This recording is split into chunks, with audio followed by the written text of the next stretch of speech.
오늘 우리에게 주시는 하나님의 말씀은 사도행전 14장 19절에서 22절까지 말씀입니다. 19절 유대인들이 안디옥과 이고니온에서 와서 무리를 충동하니 그들이 돌로 바울을 쳐서 죽은 줄로 알고 시외로 끌어내치니라.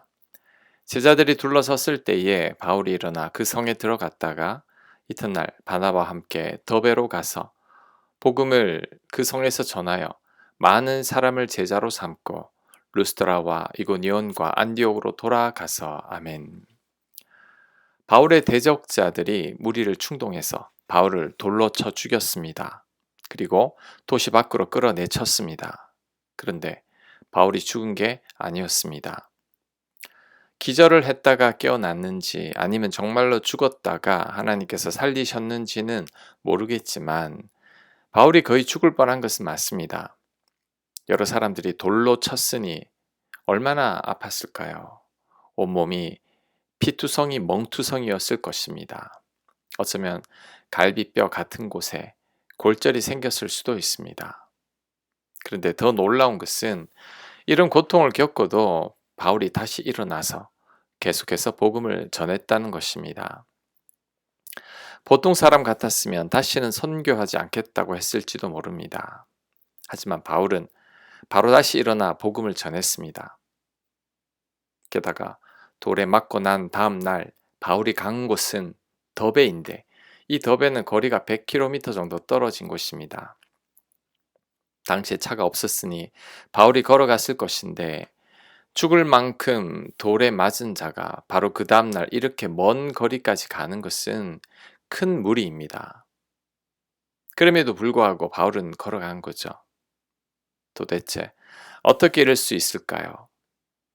무엇이 바울로 하여금 이렇게 열정적으로 사역하게 하는 것일까요? 아무런 자격 없는 자에게 베풀어 주신 하나님의 사랑 때문일 것입니다. 바울은 예수님을 대적했고 그리스도인들을 박해하던 바울이었습니다. 그런데 이런 바울을 하나님께서 용서하시고 이방인의 사도로 택하셨습니다. 천인 공로할 죄인인 바울을 하나님께서 용서하시고 받아주신 거죠. 바울은 그 은혜를 감당할 수 없었을 것입니다. 죄인 중에 괴수인 자신을 하나님께서 택하여 주시고 사용해 주시는 것만으로도 바울은 은혜에 감격했을 것입니다. 그러니 목숨 걸고 사명을 감당하는 거죠. 복음을 위해 자신의 생명도 아끼지 않았던 것입니다. 디모데전서 1장 12절입니다. 그리스도 예수 우리 주께 내가 감사함은 나를 충성되이 여겨 내게 직분을 맡기심이니 내가 전에는 비방자요 박해자요 폭행자였으나 도리어 긍휼을 입은 것은 아멘. 바울은 비방자요 박해자요 폭행자였던 자신에게 직분을 맡기신 주님께 감사하고 있습니다. 그러니 생명 바쳐서 주님께 헌신하는 거죠. 이런 바울의 모습은 베드로의 모습이기도 합니다. 베드로는 자신이 수제자라고 자부하면서 자신은 그 어떤 경우에도 예수님을 배신하지 않을 것이라고 장담했습니다. 하지만 이런 베드로가 예수님을 3번이나 부인하고 저주했습니다. 그런데 이런 베드로를 예수님은 부활 후 3번이나 찾아오셨고 다시 사명을 맡기셨습니다. 베드로도 그 은혜에 감격해서 바울처럼 목숨을 바쳐 주를 위해 헌신한 것입니다. 로마서 5장 20절입니다.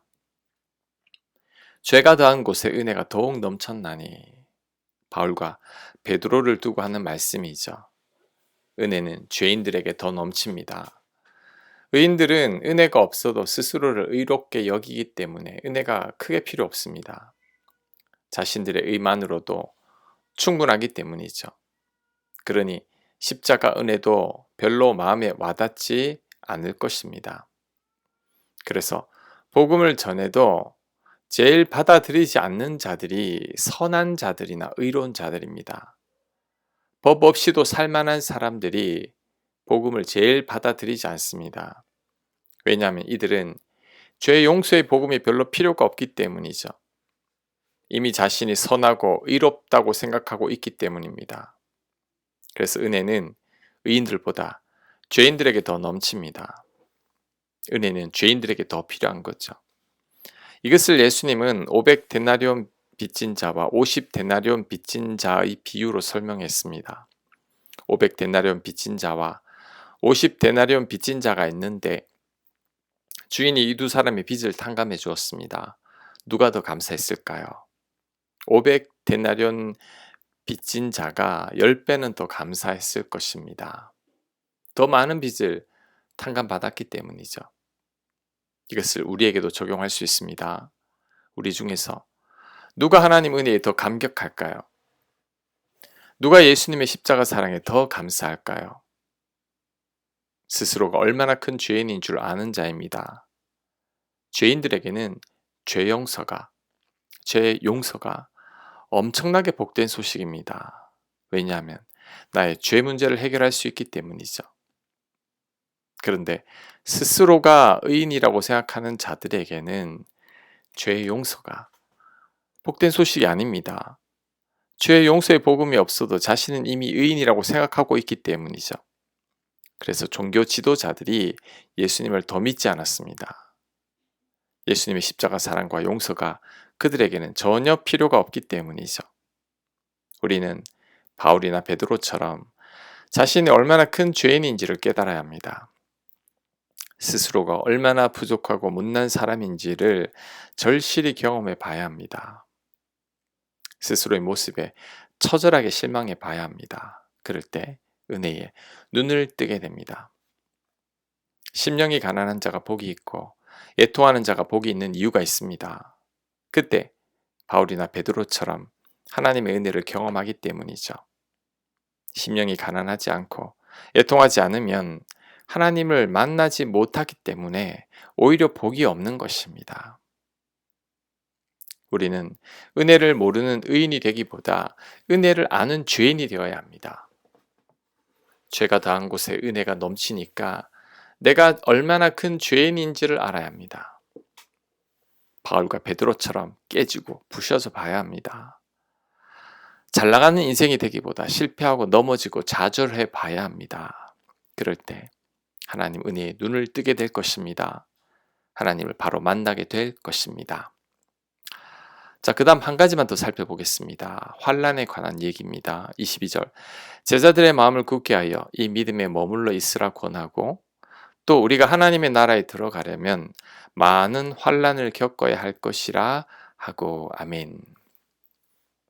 하나님 나라에 들어가려면 많은 환난을 겪어야 할 것이라는 말이 우리들 가슴에 와닿습니다.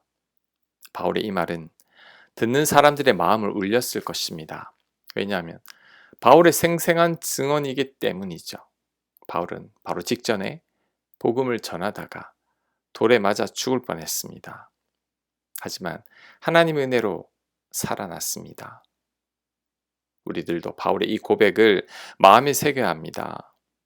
예수님 믿으면 만사 형통이 아닙니다. 아무런 문제나 고난이 없는 것도 아닙니다. 복이란 복을 다 받는 것도 아닙니다. 우리 또한 하나님 나라에 들어가려면 많은 환난을 겪어야 합니다. 결코 예외는 없습니다.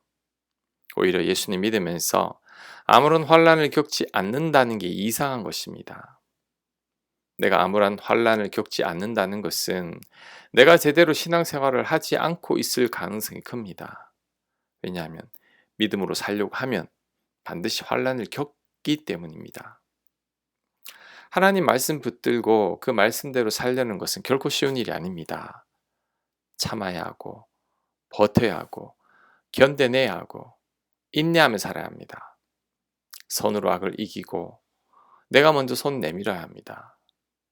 원수 같은 사람도 사랑하고 용서해야 합니다. 그래서 우리가 말씀대로 사는 것만으로도 이미 우리에게는 큰 환난입니다. 그러므로 우리가 인생 살다가 환난을 만나게 된다고 해도 이상히 여기지 말아야 합니다. 아주 당연한 것이고 오히려 환난을 겪는 것이 바로 내가 믿음 생활을 제대로 하고 있다는 증거입니다. 그러니 오히려 자부심을 가져야 합니다. 예수님도 환란이 있었고 예수님의 제자들도 많은 환란이 있었습니다. 믿음의 선배들 치고 이런 환란이 없었던 분들은 한 분도 없습니다. 그러므로 우리들의 환란도 당연한 것이니 당황해하지 말아야 합니다. 하나님을 원망하지도 말아야 합니다. 그럴 때 바울처럼 환란을 이기게 될 것입니다. 환란을 이기게 하시는 하나님의 은혜도 경험하게 될 것입니다. 그래서 그 하나님을 자랑하고 간증하게 될 것입니다. 아멘. 묵상과 적용 질문입니다. 환란과 고난을 당연한 것으로 생각하고 있습니까? 하나님 말씀대로 순종하려는 삶이 환란일 수 있음을 묵상해 봅시다. 환란을 만났을 때 어떻게 여겨야 할지를 생각해 보시기 바랍니다. 기도합니다. 그 어떤 환란에도 흔들리지 않게 하여 주옵소서. 환란 속에서 오히려 하나님의 더 크신 은혜를 경험하는 저희가 되게 하여 주옵소서. 예수님 이름으로 기도합니다. 아멘.